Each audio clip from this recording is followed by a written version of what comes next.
mystery show. Are we going? We are going. Okay, that's like the promo. So I'm your host, Rajiv Satyal. This is episode 1. There will never be another episode 1. There won't be another episode 2 or 3 either, but this is episode 1, which is really the exciting thing. This is brought to you by Funny Indian Productions in collaboration with Desipreneur Media. And we have sponsors. We have sponsors already, episode 1. So this is pretty incredible. We have Atlas Hospitality, which is the undisputed leader in California hotel sales. I don't know if you knew that or not. Know that. Now you know that. So that's, you've just gained another knowledge. Think marketing, okay, awareness, trial, loyalty. We have awareness, that's key. You can find out more at atlashospitality.com. We have Abacus. How long has it been since you've used an Abacus? Probably kindergarten? Yeah, long time for an Abacus. But Abacus is a leading payroll services provider since 1992.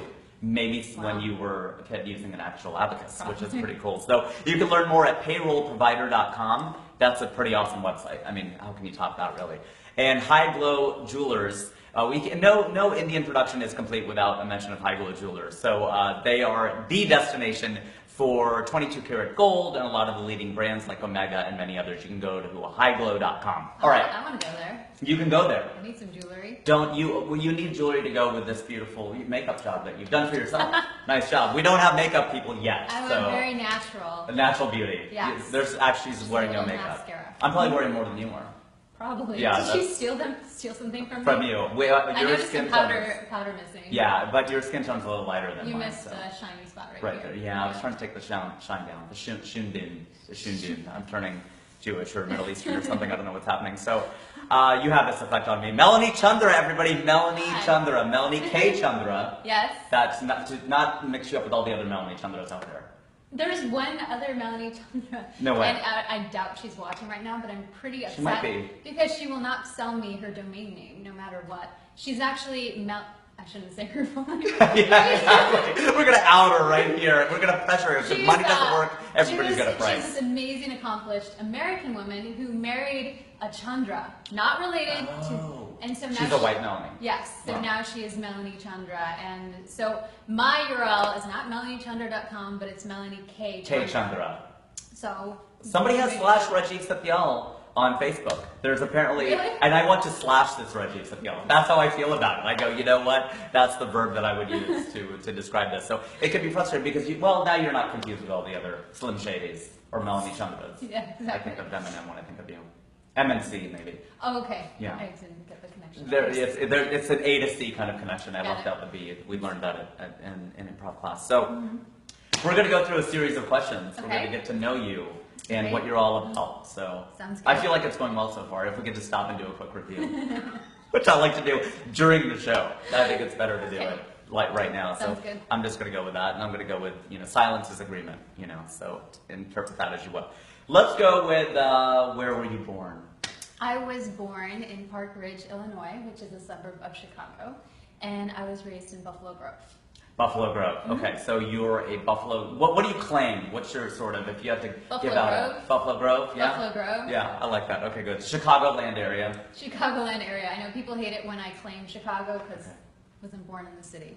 But I love Chicago as a city. My brother lives there currently. Yeah. My parents are still in the burbs, and I think Chicago is the best city next to New York. And so, New York is where I live now. Right. I love it. Yeah, which is great. But it's now they probably want you to claim it a little bit because you're giving Chicago hope. That's a Code Black joke, everyone, right? Medical dramas. So are we framed okay? Is that okay? We got a couple producers. Get closer. Okay, that's my wife telling us to get closer, so everybody don't get upset with me. So all right, so that's great. So we're good.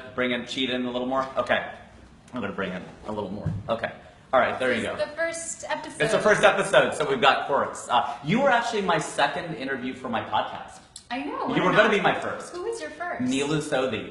Nilu, whom I met through you. Yes. Who's an actress here in New York as well. Yeah. And then we did it by phone. You're the only phone interview to this day. Really, because you were in Los Angeles and I was in New York. That's great. Number 2. Number 2. Now you're And number number 1. one. You're moving up in the world from number 2 to number 1. So we'll keep it clean. So you live now in New York City. I do. Which is where we are. Yes. We are friends. We're former co-hosts Yeah. of various web series. Yes. We're roommates for the next few days. Can we get that personal? We're roommates for the next few days, which Yeah. is kind of cool. Yeah. And so let me find out where you went to school. Tell us about your education. So I went to Stanford University, and I got my degree in mechanical engineering. Wow, that's what I would have guessed looking at you, mechanical Totally. engineer. Yeah. An ME. Yes. Looking at me, I'm FE. looking at myself. Because I was a materials engineer, so. Yeah. But you're sort of, that's a higher level. Not necessarily. Well, It's just different. I'm telling you it is. It's different. Yeah. What do you look at? How do you look at electrical engineers or chemical engineers? Sort of just the same level? Do you look down your nose at them, or thumb your nose at them? No. Right. Well, I thought mechanical engineering was a little bit more broad and a little bit more design oriented and like hands on and also social. And electrical engineering was, at least in our university, they're very much, in their own. Yeah, that's my literally thumbing my nose or fingering index finger on my nose, kind of thing. So yeah. But it was just a different type of personality that did each. Yeah. But I loved computer science in my courses too. I think if I could have gone back and done something equally as intellectual, it would have been symbolic systems, which was a mix of computer science and logic and psychology. So my brain is just oriented in that way. But it was a matter of just where I felt at home. Yeah. And I did with the other MEs. The other MEs, exactly. The MEs. The mechies or the mechanical engineers. That's pretty sweet. So, Yeah. so you went to Stanford. I did, yeah. And you were student body president. I was. That's yes. pretty crazy. Yeah. Did you have to have a good body to be student body president? Was that part of the thing? If you were seriously overweight, or would they allow you to be student body president? Oh man, that's not fat shaming. Don't all the college students jump God. on my throat on that one. Yeah. I said it, not her. So. I don't think that was It part. wasn't qualification. It was an omnia. It wasn't part of There was our not a campaign. swimsuit competition as part of the Oh God, follow-up no. final. That would be awkward though. That would be really weird Yeah. to be the student body. Maybe you just have to be the medium weight, though. Did they feel you were too thin? They go, well, she doesn't represent her interest. She's so thin. She doesn't care about food on campus or putting in vending machines. Not necessarily. Well, I think in college I put on my freshman 10, 15. Yeah. So now I've slimmed down, so I'm more active. You're not eating, cookies at 2 a.m. working True. on a problem set. But I think I was pretty normal weight then. So On symbolic systems. I was very approachable to be a student body present. You put the student in student body. Very nice. Okay. And then you are also a second degree black belt in karate. I am. Karate. Yes. Shotokan? Karate. Shotokan. Did I say exactly. that right? That Okay. means empty hands. So we didn't really use any weapons. Oh. People always ask me, can you break boards or can you do this or sword fighting? And I disappoint them by saying, no, it's very basic. It's just hands and Just feet hand. and yeah. But you can defend yourself. Yeah. So fun. Well, look at that. Yeah. Okay. So now I can't. Oh, now I'm done. The interview's over. Yeah. Wow. Symbolic systems. Yep. That's what that's all about. Okay. Very Yes. professional. Very Yes. professional interview. Yes. Let's pivot from Japanese talk to Indian talk. Because karate is Japanese. Yes. If anyone. Okay. I'm into missed jokes on this apparently interview. Nothing's landing. So, how did being Indian, or how does being Indian influence you? Well, I think when I was a kid growing up in the Midwest, we were one of few Indian families in my white neighborhood. Okay. And I think for me, I had a little bit of an identity issue. Okay. I didn't feel fully American, nor did I feel like I belonged to that social circle of Indian kids who just wore their Indian heritage on their sleeve. And that's true. If you can't, you have no distractions. I have no stay home distractions. and- But it's made me stronger because of that. And as I've obviously grown into my own skin, my brown skin. Your brown skin. As Yeah, in- your fair and lovely skin. You're slightly, lighter tone makeup I'm than my actually skin. Swedish according to Indian Yeah. skin tones. How unflattering is that? Weedish is not a great description. No. What if you're gluten-free? Do you still call yourself Weedish? That's really the question, because a lot of Brown Indians rice. are- Brown rice. I think it's a little insensitive to call us Swedish, honestly, or I'm dark Swedish or whatever I am.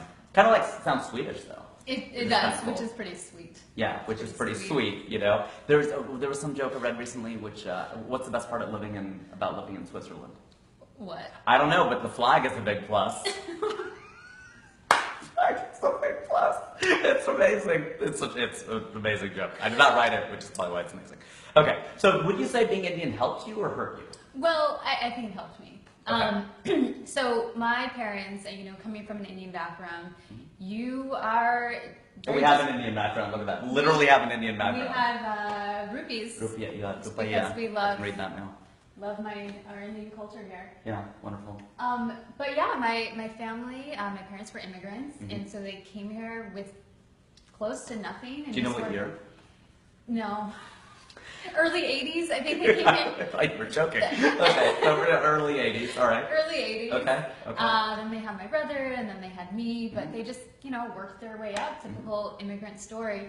And for me, they always, you know, they instilled in us great values and the importance of hard work. Because we did have a very humble upbringing. My dad always told me, if you want to achieve anything in your life, it involves hard work and effort. And I think that's got me to where I am today. You are probably, I would only say there are a couple of people I know who work as hard as I do. And you are probably one of them. Neelu Sodhi was always first. Oh, well, she is first, but she beat you to the punch. You know, she worked hard. She wanted to be. And there's so many people vying to be the first episode. You know, and she just barely beat you out. So Hassan Minhaj, my old roommate, who will probably be episode 3. Let's see. Yeah. He is on the Daily Show now, and he works extremely hard. And I see a lot of similarities between you two because you're both hard workers. You're taller than I am, and that's why I put my chair higher. I'm gonna make him sit on the floor. You literally lowered my chair. Yeah, I lowered her chair. No one sits higher than the king. The jester is king. Why That's are how you that works. king? Because it's my show. Okay. You're not supposed to make the guest feel special. Oh, it's You're supposed to make me feel- It's a reverse. Yeah, I'm trying something new. Okay. So welcome to the last episode of the Industry Show. That's how that's going to go. Kyle's going to cancel for tomorrow. We have an exciting episode for tomorrow. I'm going to plug, I'm going to do the review of the show in the middle of the show, and I'm going to plug the next show in the middle of the interview. Yeah, we're breaking all the That's rules. just the way you do it. That's how I roll, son. So what about now? So in one word, what do you describe yourself as? Empathetic. That's an adjective. Well, I should have been more clear. I should have said now. But okay, I like empathetic But as an adjective. as a... I'm just the rest of it. I'm just pathetic. So you're empathetic, so I'm mechanical engineer, the M. So Yeah. That's how that works. M for Melanie. I think, I guess, actress. I'm an actress. Okay. So you that's what you would say. You're actress Melanie Chandra. Sure. Okay. If you wanted to boil it down. I do want to boil it down to one Yeah. word. You'd be like optimist, creator, artist. I mean, Leader, yeah. Former Student body president. geek. That's 3.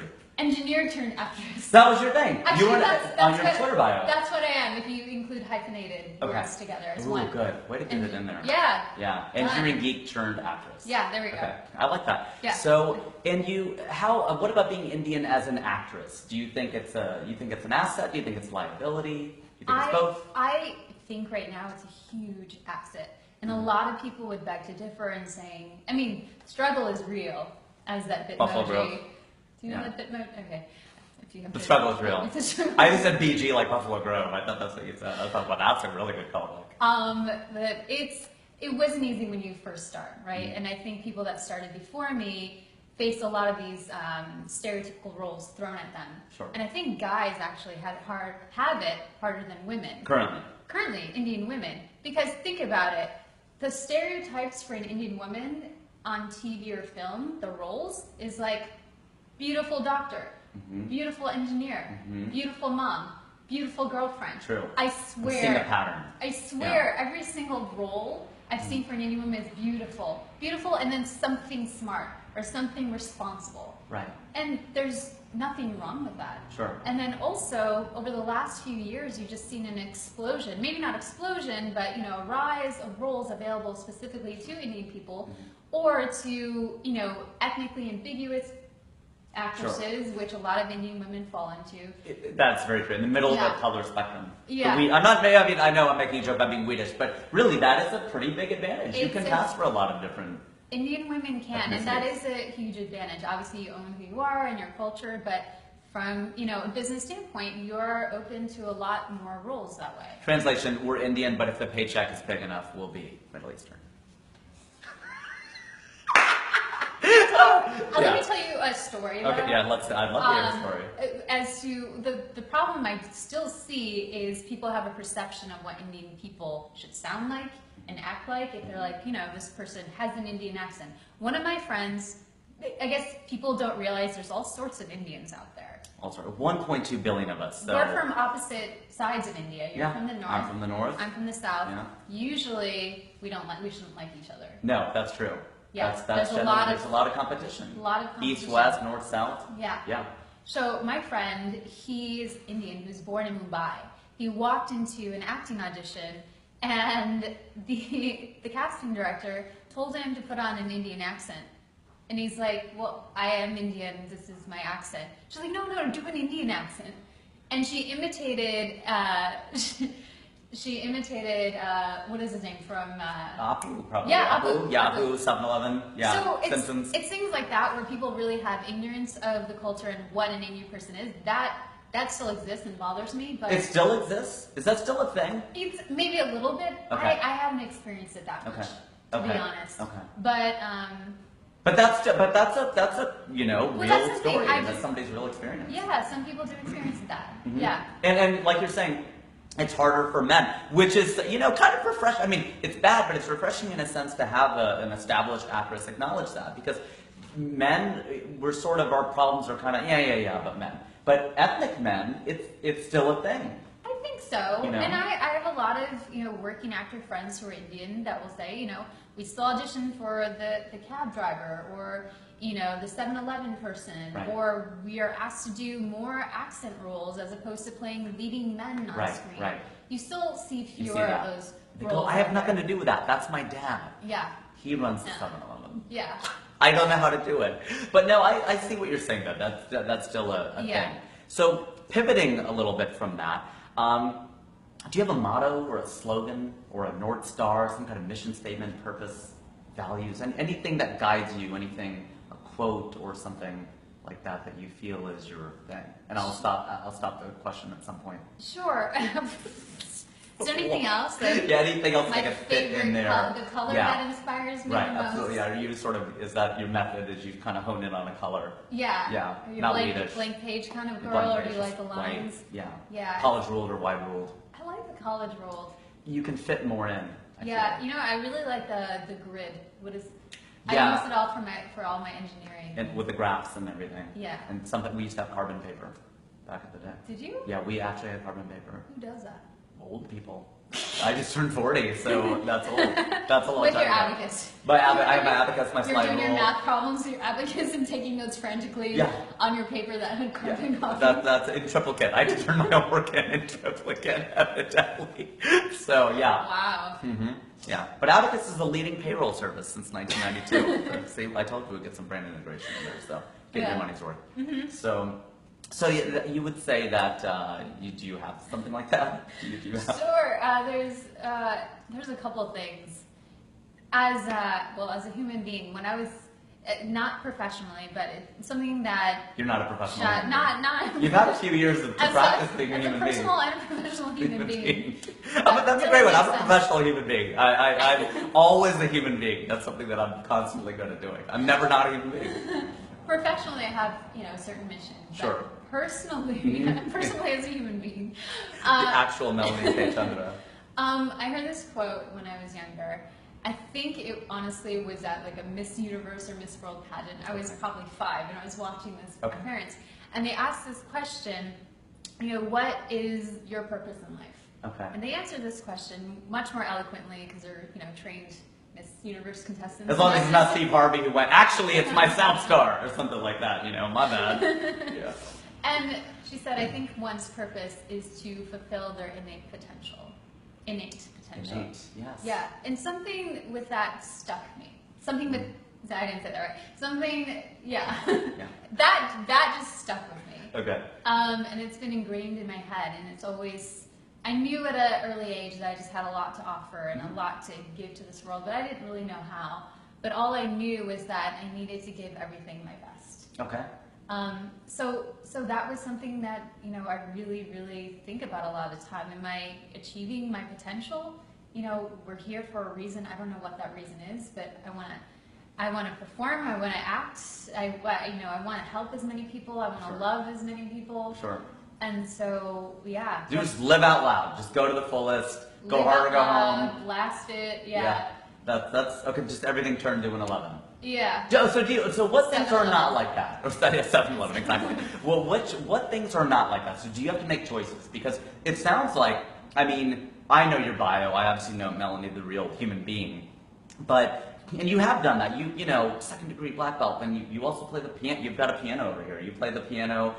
Just because you have a piano in your apartment doesn't mean you necessarily play the piano. It's just for show, but for show. But it's but you also student body president, and it sounds like you go to the top. You pursue excellence. Is that a thing? Does that become a field in and of itself, or is it the love of that actual craft, or do you find yourself trying to find a formula or a rubric or something to go to the top? Where do you think that comes from? What I've learned and what most people will learn after college, there's no formula to get to the top, especially if you want to be an actress. You can work hard, but the right opportunity might not come along. May just not come down the pipe. You can create your own opportunities, but there's no guarantee that that's gonna, Sure. be a success. Sure. Maybe to you because you tried and you did it. Sure. But for me, what was your original question? I don't know, but let's talk about a time. Sorry. Let's talk about I got a off time. on a tangent. Yeah, it usually is me, but no, but that segues very nicely into another question I have, which is the difference between success and failure. Sure. So we've all had successes, we've all had failures, and can you tell me about a time where you failed, and what do you think marks the difference when you do succeed in something and when you fail in something, as specifically as you think you can be? Sure. Well, you've probably heard this quote or saying before, but success is when opportunity meets preparation. Have you heard that before? I have heard that. And I just really 3-4 seconds ago. No, I've heard it before. I have. So when success is when opportunity meets preparation. So Louis Pasteur, I think, once said, "Chance favors the prepared mind." So kind of the same idea that you could throw the opportunity to somebody who's ready or not ready, but the person who brought a glove that day is going to catch it. Sure. Yeah. So, if I were to relate it to an acting role, right? I could be the most trained actor in the room, and I walk in and I'm confident, I have the right mindset, but if the role is specifically looking for a 5'10", blonde, female, blue eyes, that's not the right opportunity. And but give me your number. Oh, wait. Why front of the other room? So. And then. But you're right. You're the wrong person or you're the right person at the wrong time or whatever. But it just doesn't match up. Right. And those fails happen all the time, but they don't really bother you. It wasn't within your control, really. Exactly. Which I don't mind those failures. It's, you just keep going, and hopefully the right thing will come along. But the opposite is, if you, let's say you have the most amazing opportunity that's there, they want you, they're ready for you, but you're not ready for it. Right. You didn't prepare, you don't have the right skill set, you're insecure, and you're just not ready to take that on. Those, for me, those are fails. I hate that word fail, but it, whatever, if we were talking in these terms. Sure. And those are a little disappointing, and it goes back to my whole saying about reaching your fullest potential. If you really want to achieve something, there's an opportunity for you. Try your hardest. I mean, there's been many times in my life where maybe I was too lazy or procrastinated. So was it that? I mean, because it's hard for me to believe that you would be lazy or procrastinate, but can you boil it down to, do you think it was an issue of, okay, so let's say it is the right part. Well, no one's perfect. I can't be a go-getter all the time. Well, no, and of course not. I mean, I totally, and so and I guess that's where I want to get a little granular, because you go, all right, so they're not looking for the 5'10", they're looking for the 5'6", student body, 100, whatever, won't give away your weight, but whatever it is, and they're looking for you. They're looking for you, they're rooting for you. Yeah. You have booked it a number of times, you've done the brink, you're on Code Block, but there's been you've done all so these many things. times, Parenthood. majority of times I haven't booked it. Right, and so what majority. Oh, and that's true for acting. That's the game. I mean, it's just like stand-up, and people go, that's why I like the word failure, because it's become a bad word, but if you own it and learn from it, then and we need to be able to say that, hey, I failed, let's move on. Yeah. And there's nothing wrong with that. I think that's totally fine. But what were those times then? They wanted you to have it and you didn't get it. What do you think it was? I think I was too early in my career. I didn't understand the gravity of the role, or I didn't understand the business and what they were looking for. Or, there's been situations where maybe I just haven't, planned my time well, and I just didn't do the preparation. You go in an audition room and you don't have your lines completely memorized, or you didn't do your homework, and so you're not at your best. Yeah, that's a very honest answer. Yes. Is it scary auditioning? Because I'm an actor, but I'm an auditioner, because you haven't seen me in anything. So I've gone into probably, I don't know how many commercial auditions, 100. I've probably gone into about 40 theatrical auditions. I booked 4 of the 100. I booked 2 of my first 8 in commercials. So I booked 4 out of 100. Mm-hmm. And then commercial or theatrically, I think I booked 2 out of 40. Mm-hmm. So I mean, it's just it's not good percentage-wise. So mm-hmm. I know as an actor that it's difficult. To you, is it still scary? Because now, look, you're a series regular on a network show. I mean, that's why we can talk about failure, because you've clearly succeeded. I'm not going to ask somebody, well, so you've been failing the entire time. How does it feel? Tell me about it. It is easier once you have some sort of accomplishment or validation to talk about it, but we've all failed, and I was in a low for a couple of years too. Sure. I was like booking a couple of things here and there, but nothing huge. Sure. And then last year, it kind of all came together with a couple of great projects that I was prepared for, and it was the right fit for me. Sure. And it was an amazing feeling. I would think so. That's pretty awesome. Going back to like most of the time, it just doesn't work out. And same with entrepreneurs, people starting their own businesses. It's a huge risk. You know, in school is so safe. You know, college is so safe. Because there's a track. There's a track, and when you think about it, if I had gone back, I just would have. I don't know. I think I would have done more even, because it's so safe and you can take risks and not really fail. You're sort of you're almost bowling with those bumpers or whatever there. You can't go into a gutter really. You're only going to get off track so much because you've got your teachers and professors, you have your parents, you have your peers who are there. Once you go as an entrepreneur, you're in the wilderness. Totally. You know, and a lot of it just depends on how much you're willing to take a risk and how resourceful you are. Right. And most of the time, it just doesn't work out. Yeah. It just doesn't work out, and you have to be prepared for that. Yeah. You have to have thick skin. Thick skin, absolutely. And especially as you know, for you, it's even harder. You're in front of live audiences every single day, and you get instantaneous feedback. Yeah, absolutely. Sometimes you get that in an audition room. They either really like it, they get on their phones, or we're probably getting it right now, and I can't see it, so people are probably writing to us, and we'll find out. We're actually going to take a couple of questions from the audience, assuming that there are some. So I should have announced that at the top. But let me get back to a couple of my questions, since they're going to be better than everyone else's. Is what would it mean to pull a you? If somebody said, "Wow, she just pulled a Melanie," what would that be? To pull a Melanie, which would be, let's say I committed to something, to do a project or something. Okay. Right, and pulling a Melanie would be doing it at 50% until the day before, and then pulling an all-nighter and delivering 150%. Yeah. You were doing that last night. Yes. You were working. Well, we came in. You were working on a project. And I'm like, and you said I have a deadline. And then I looked at I looked at my work this morning. I'm like, oh man, that was good. You really nailed that. You did it, son. Absolutely. But like the weeks leading up to it, I'm like, I'll get to it. Yeah, it just you. And I just kind of do it. But when you're in that pressure, when you're in that hot seat, I don't know. I feel like everything comes together for me. Well, for I don't like it because it's stressful, but for some reason I just. So do you manage your way into a crisis then? Do you feel like you know that 11th hour Melanie is the one who will just wait till she shows up and she's going to kill it? Do you feel like you? Because I remember telling that to one of my boss's boss at Procter & Gamble. I go, I'm a great crisis manager. He goes, do you manage your way into a crisis? And I go, oh gosh, that hurt. Yes, I do. I know the answer. I don't even have to think about it. But do you feel like you do? You got this. It's okay. Fourth quarter Melanie's got this. Yeah, it depends what it is. If it's like a speaking engagement, no. Yeah. I need to prepare. Yeah, I need to know what I'm saying. Get it in your bones, kind of thing.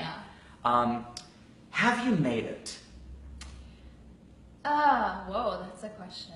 Yeah. That is a question. That's my favorite question of the whole thing. So not to jock my own questions too much. I don't think that much of myself. So what would you? I mean, because that's the big thing. Everybody's, you're gonna go make it. You're gonna make it. Have you made it? I think I'm very far in my. I think I've come a long way. Mm-hmm. I don't know. Well, I would say there's a point last year where I actually felt this. I had this gut feeling like, wow, and I almost came back. I was actually moved to tears when I felt all these things coming my way, and I felt that, I was meant to do this. Wow. And when I felt that sense that I was meant to do this, I had that sensation that I'd made it. I mean, just to lead you into it, I put on my first skit when I was in second grade in spelling class. Okay. Okay. So this is the origin. This is the origin. This is the origin, right? Second grade, 7, 8 years old. 7, 8 years old, and I did this, and I wrote this funny thing, and I just delivered it, and it was so free and connected, and people really loved it. That's awesome. And then I go back into being my studious introvert, right? Right. And then throughout high school, I did, obviously I did martial arts, and I played the piano, and I would do these skits for our variety shows that combined all of those elements together, and people were like, wow, that's really great, and I loved it. I love the creation. And that was in spelling? Okay, the first one was in spelling class? In second grade, and then it was in high school. So there's a pretty big gap from that I was doing martial arts, which in a way... So you are Eminem. Martial arts? Martial Matters, anyone? Call back right there. Call back.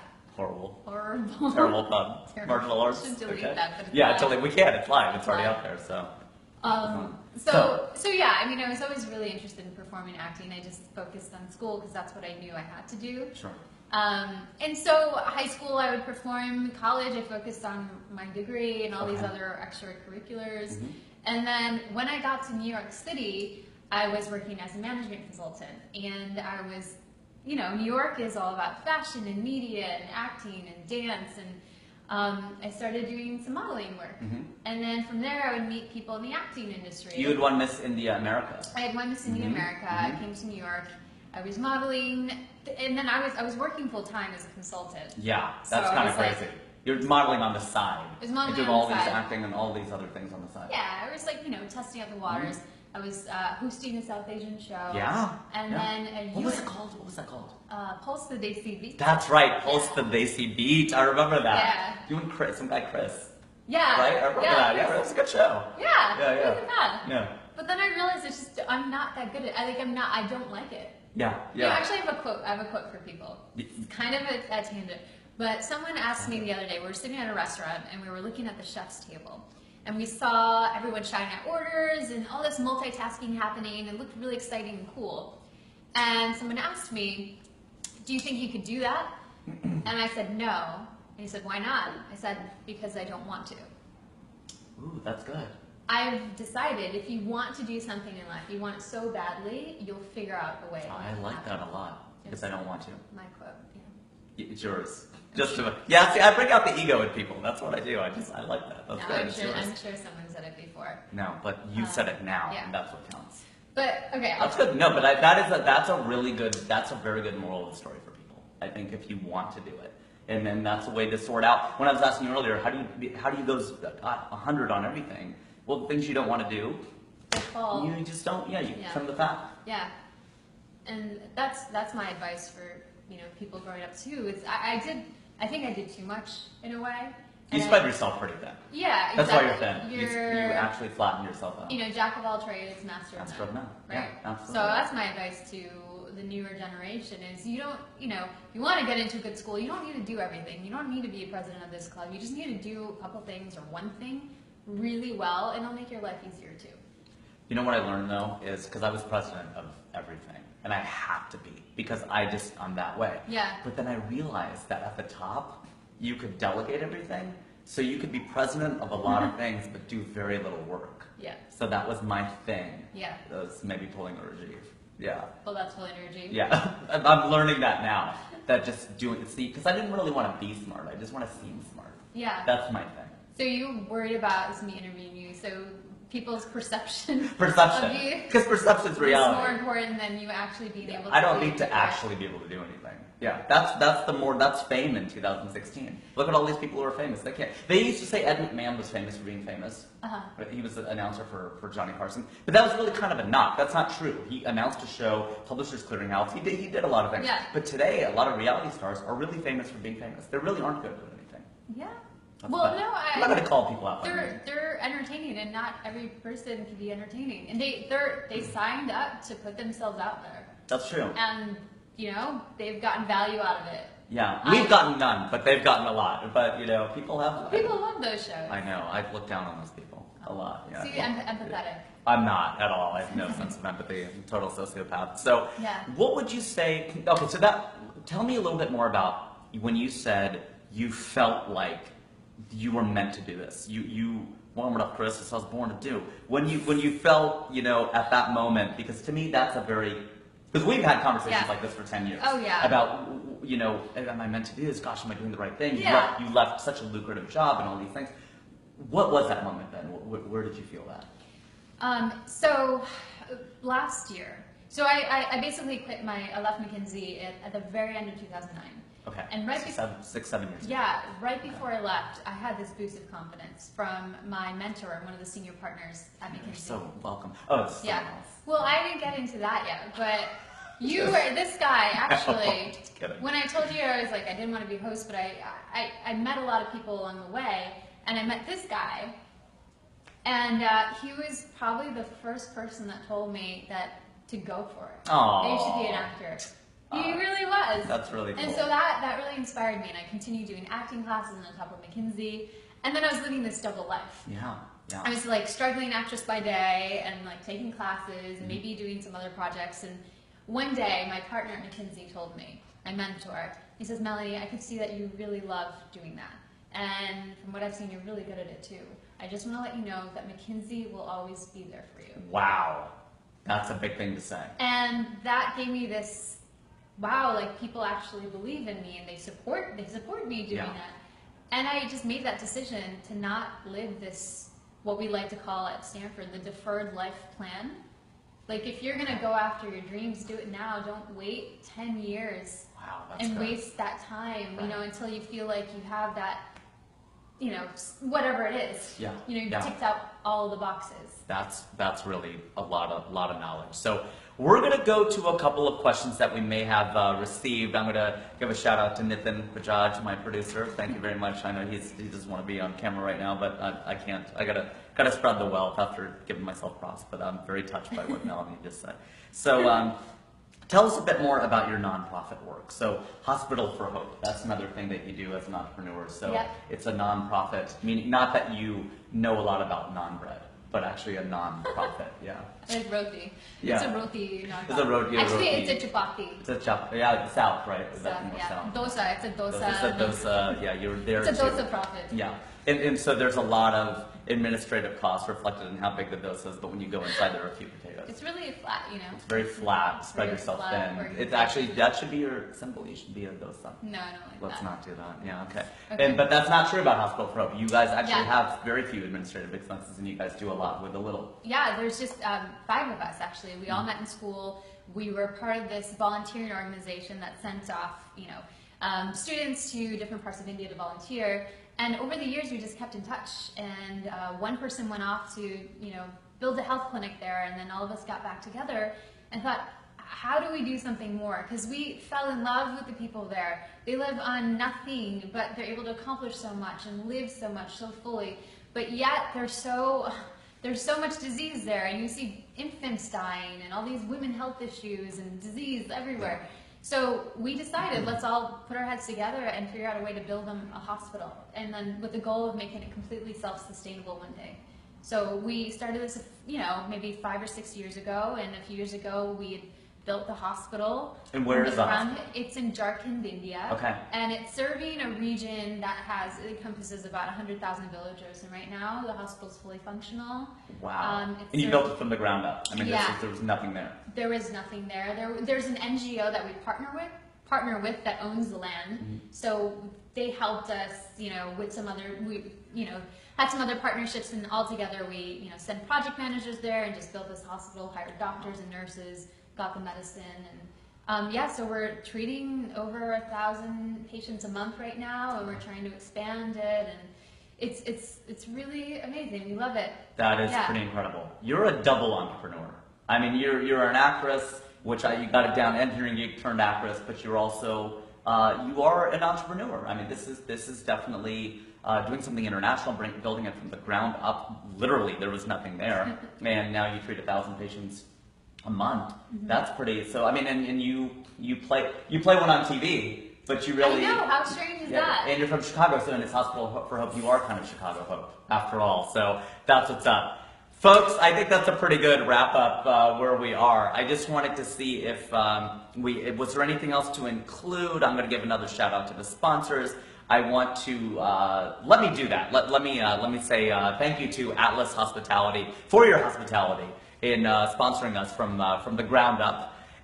Really, everybody can check out atlashospitality.com. They are the undisputed leader in California hotel sales. And we have Abacus. We got a lot of Abacus mentions in there. So slide rules, Abaci. I don't know if that's plural. Is that plural of Abacus? I don't know. But you can find out by going to payrollprovider.com. Actually, you can find out by going to google.com. But payrollprovider.com, they do HR placement, time sheets. They do a lot of things.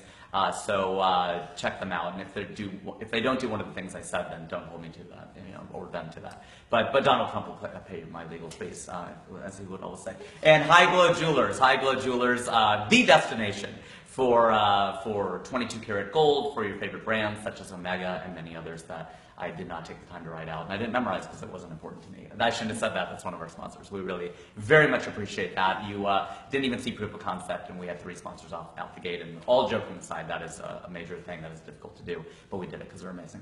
And so I want to thank my lovely, wonderful entrepreneurial engineering geek turned actress guest, episode 1. Yeah. Melanie K. Chandra. I'm honored.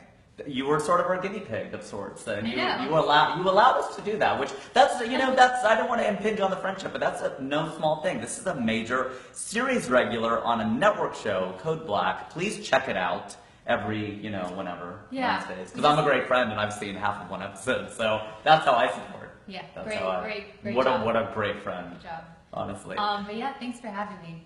It was awesome to have you. Is there anything you want people to know? Should people check you out on Facebook or on Instagram? Sure. Or? Facebook, melaniekchandra.com. Oh no, that's my website. Yeah. Facebook is all / Melanie Chandra. We just always say com. Com means work in Hindi, so it's .com. Yeah. Twitter and Instagram at Melanie Chandra. There you go. Not Those K. are the most important. Not K though. Just Melanie at Melanie Chandra. Yeah, I'm sure people will just Google it and figure it out. They just Google it. Yeah. It's fine. It's 2016. Whatever you want to do. Thank you very much. Oh, yeah. Thank you very much to our wonderful guest, our first guest, Melanie K. Chandra. Thank you everybody for tuning in to the Industry Show, episode 1, brought to you by Desipreneur Media and Funny Indian Productions. I've been your host, Rajiv, and I still am.